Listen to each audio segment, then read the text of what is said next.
Hello everyone, it's Scott, and we're today looking at all of the creatures from that were released on the 17th from Phyrexia. All will be one. And special thanks to Caffeinated Gamers for sponsoring our video. Remember to like and subscribe if you like the content, so you get further videos as we go through Phyrexia All Will Be One spoiler season.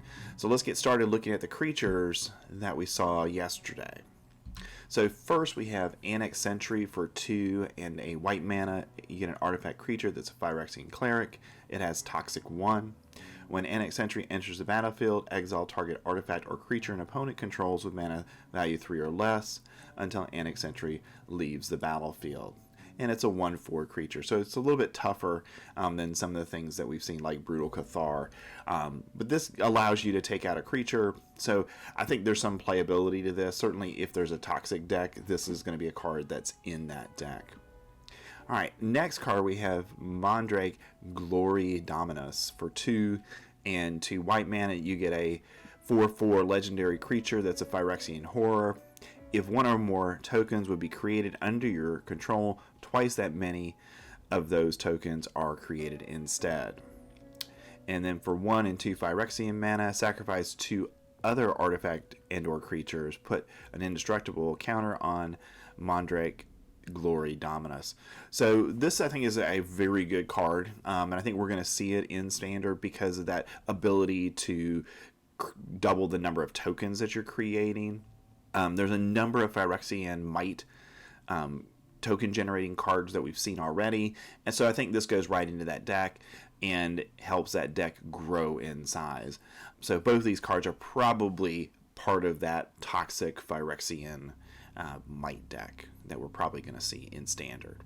Alright, next we have Scribble Defector Might for 1 white mana. This is a legendary artifact creature. That's a Phyrexian Might. It's a 1/1. It's got Toxic 1, and it cannot block, which is a common characteristic of all the Phyrexian Mights. And for 1 Phyrexian mana that's white, choose a color. Another target creature you control gains Toxic 1 and Hexproof from that color until end of turn. It can't be blocked by creatures of that color this turn. So it's a very good ability there. And again, this is probably something that would go in the toxic deck because, again, it's perfect for that kind of deck to be able to give one of your might tokens the ability to attack and go through blockers without any problem. Alright, next we have Might Overseer, who's a Phyrexian soldier, and he's a 4/2. He has first strike, so that means the 2 toughness is less important in this situation because of the first strike. Probably can kill most things before it would take any damage. But probably the thing that is the most important here on the card is as long as it's your turn, creature tokens you control get +1 and have first strike. So all the Phyrexian Mights that can be created through a variety of sources are going to have first strike and +1, so that's going to accelerate their game plan significantly. So I think we're going to see this card as part of that Phyrexian Might deck that seems to be coalescing in white. And he can also create colorless Mights for 3 and a Phyrexian white mana. You get to create a 1/1 colorless Phyrexian Might artifact creature token with Toxic 1, and this creature cannot block. Alright, next we have Mercurial Spelldancer for 1 and a blue mana. You get a Phyrexian Rogue. That's a 2/1. Mercurial Spelldancer cannot be blocked. So again, a typical blue card that we have the ability to attack through without the opportunity of an opponent to block. And when Mercurial, whenever you cast a non-creature spell, put an oil counter on Mercurial Spelldancer. Whenever a Mercurial Spelldancer deals combat damage to a player, you may remove 2 oil counters from it. If you do, when you cast your next instant or sorcery spell this turn, copy that spell. You may choose new target for the copy. So very good ability. I can see this going into the mono blue tempo deck. As a way of guaranteeing some damage that your opponent's going to have to remove it to prevent it from doing damage, and then you get that ability to double up a spell could be really important in that deck. So I think that's maybe where this goes, or the Is It Tempo deck that we see out there too. That's another place possibly for it. All right, next we have Serum Sovereign for 4 and a blue mana. This is actually out of the Jumpstart kit. You get a 4/4 flying Phyrexian Sphinx, and whenever you cast a non-creature spell, put an oil counter on Serum Sovereign.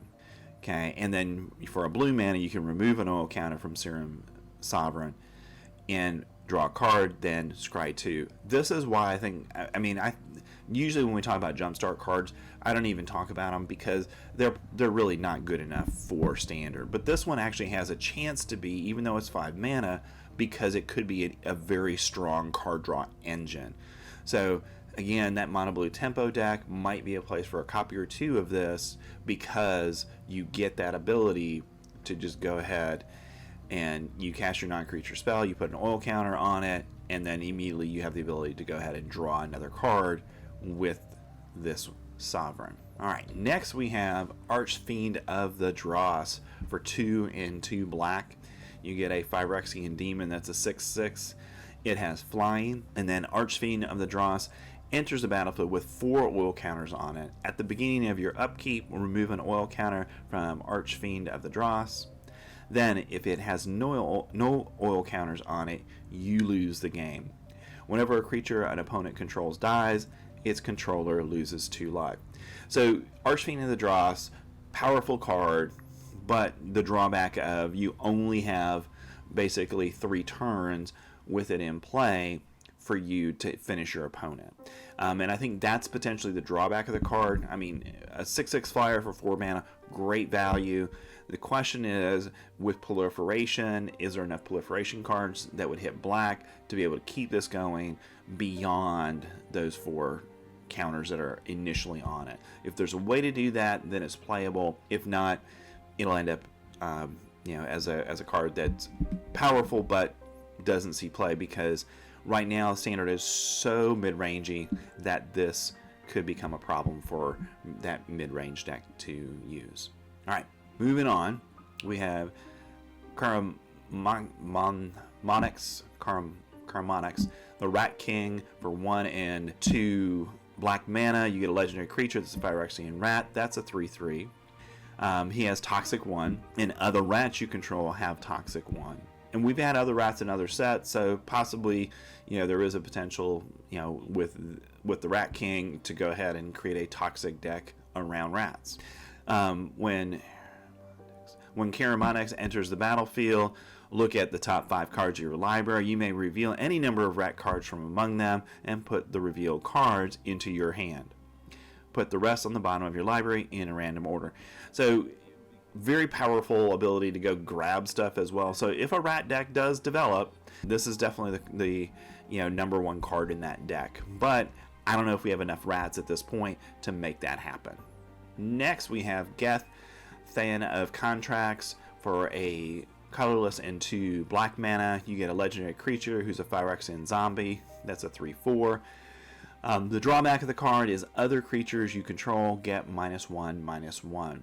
So this is definitely not something we go in a toxic deck or anything like that, but it does have a place.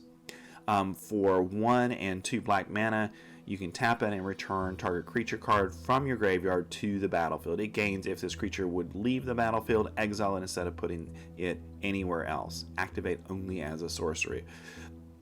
So Geth has this nice built-in ability to pull a card out of your graveyard, and that's important. In black, they like there's already a reanimator deck that's somewhat playable, and this could go in that as a way of pulling things out of the graveyard, replaying them, and I could see potentially in the mill deck, this being a 1 or 2 of, so that way you can go ahead and mill some cards into the graveyard that Golgari graveyard deck uses, and then bring them back and just overwhelm your opponent with cards and card advantage. Next we have Kinzu of the Bleak Coven, who's a 4 mana and a black. To cast it, it's a legendary creature who's a Phyrexian vampire, and it's a 5/4. It has flying, and whenever another non-token creature you control dies, you may pay 2 life and exile it. If you do, create a token that's a copy of that creature, except it's 1/1 and has Toxic 1. This is another one of the Jumpstart cards, which is pretty good. I mean, it's 5 mana, so it's probably not all that playable in Standard, but it's certainly worth mentioning if you feel like, hey, this is a deck that I can bring stuff back from the graveyard, or I can exile it when I pay 2 life and I can bring it back. It's a copy of something, so if you get a lot of flyers, it's a good card to bring back those cards into play. And they're 1/1s, but that's okay, because again, you've got that toxic ability. So maybe in the toxic deck, this has got a little bit of a chance to see some play. Next we have Rook, Hex Gold Nabber for 2 and a red. You get a legendary creature that's a Goblin Rebel who's a 2/2. And again, this is another one of the Jumpstart cards that we saw yesterday. It has Trample and Haste, which are good abilities.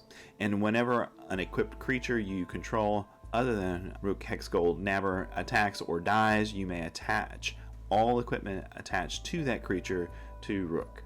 So it has an interesting ability to basically take any equipments that other creatures might have and put it on itself. Probably not standard playable, but certainly an interesting option in Jumpstart. Alright, next we have Vindictive Flamestoker for 1 red mana. You get a Phyrexian Wizard, that's a 1/2. And whenever you cast a non-creature spell, put an oil counter on Vindictive Flamestoker. And its ability then is for 6 mana and a red, you can sacrifice Vindictive Flamestoker and discard your hand, then draw 4 cards. This ability costs 1 less to activate for each oil counter on Vindictive Flamestoker. So this is to me a card that might go in a mono red burn deck or the Is It Spells deck as a way of providing a little bit of early combat damage early in the game if your opponent doesn't have any creatures out. But what it also does, as you cast those non-creature spells, it builds the oil counters that are on it up, and then once it can't attack through anymore, your hand's empty, you can go ahead and sacrifice it, then draw 4 cards to refill your hand. So I think there's a place for it in Standard. It's just going to see kind of what kind of space in terms of decks are going to develop that it would fit into. But any kind of Is It Spells deck or mono red burn style deck, this is a decent card to put in that deck. Alright, in going into green, we have Bloated Contaminator for 2 and a green. You get a creature that's a Phyrexian Beast, that's a 4/4, and it has Trample. It also has Toxic 1, and whenever Bloated Contaminator deals combat damage to a player, proliferate. This is probably one of the best cards we've seen today. Now, we're not seeing a lot of green played currently in Standard, but if we do see green become more of a factor, the fact that this will proliferate every single turn probably, unless it's blocked by multiple creatures, that's a really powerful ability. You cast it on turn 3, you're attacking on turn 4. We already have some other stuff on turn 4 that you can, haste into play, like Uvenwald Oddity. So potentially this is a pretty good card in a mono green deck or a Gruul Stompy deck, just to push damage and then push that ability to proliferate. And there are enough things in green that can have counters that this is a pretty good ability to play. Alright, next we have Paladin of Predation for 5 and 2 green mana, so very high mana cost to play it. So it's probably not standard playable, but probably a good limited card here. You get a Phyrexian Knight who's a 6/7. It has Toxic 6. Okay, and Paladin of Predation cannot be blocked by creatures with power 2 or less. Okay, so to block it, you're going to have something that's at least 3 power on the board every turn to block this. Otherwise, it's going to give you 6 poison counters to hit you twice, you lose the game.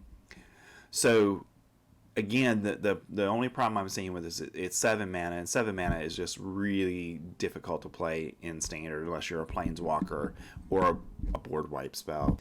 So I don't think we're going to see much of this in standard. Moving on to Kemba, Ka Enduring.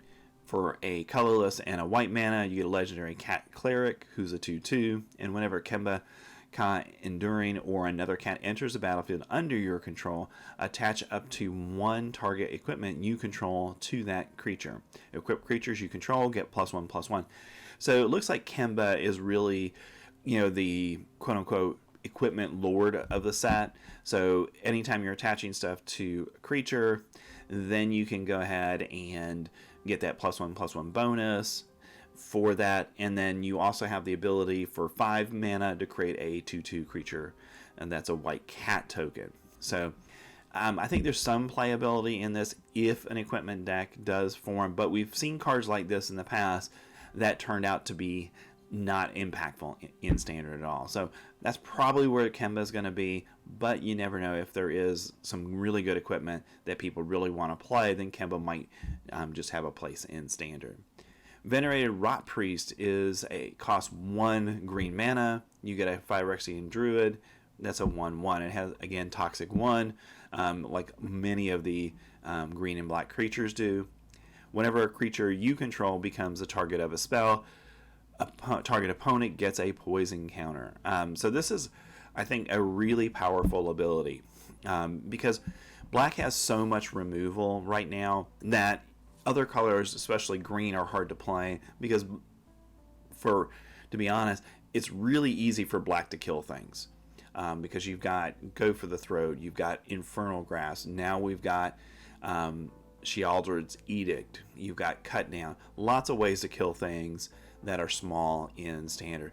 Venerated Rot Priest at least gives you the ability to have your opponent impacted if they do cut down a creature card that you have. It does poison your opponent, and that may be important in a poison deck. Just that one additional poison counter could be all the difference between winning and losing. So if and when a poison deck does develop, Venerated Rot Priest is going to be part of that. All right, now let's talk about our multicolored cards.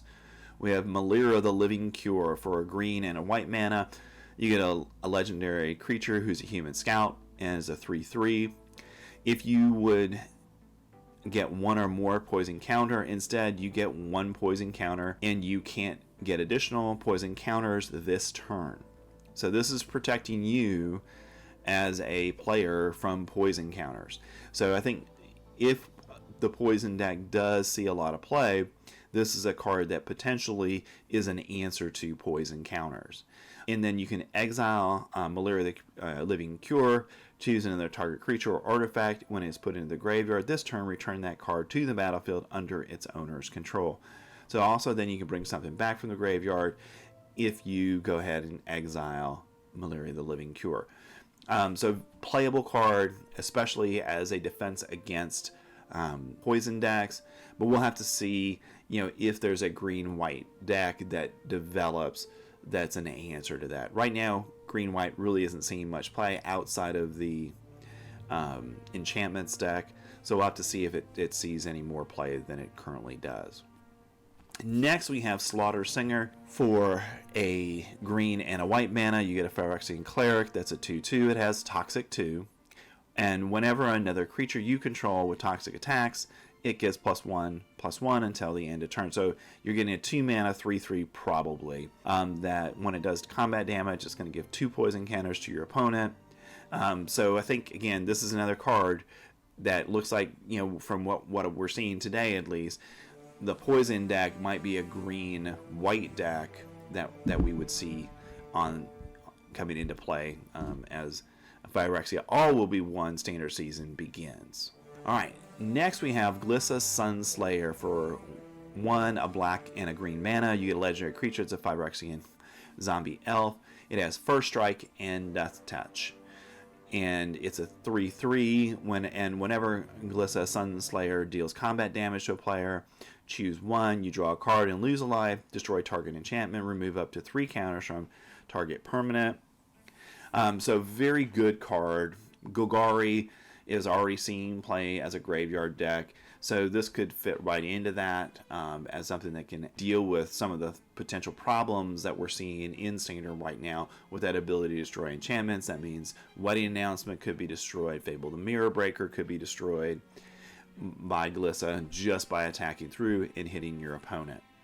And that first strike and Death Touch is very important because basically anything it hits and that blocks it is going to die because of the first strike ability. So you would have to block this with 4 creatures to have any chance of actually killing it, which is unlikely. So you're going to have direct removal to get Glissa off the field.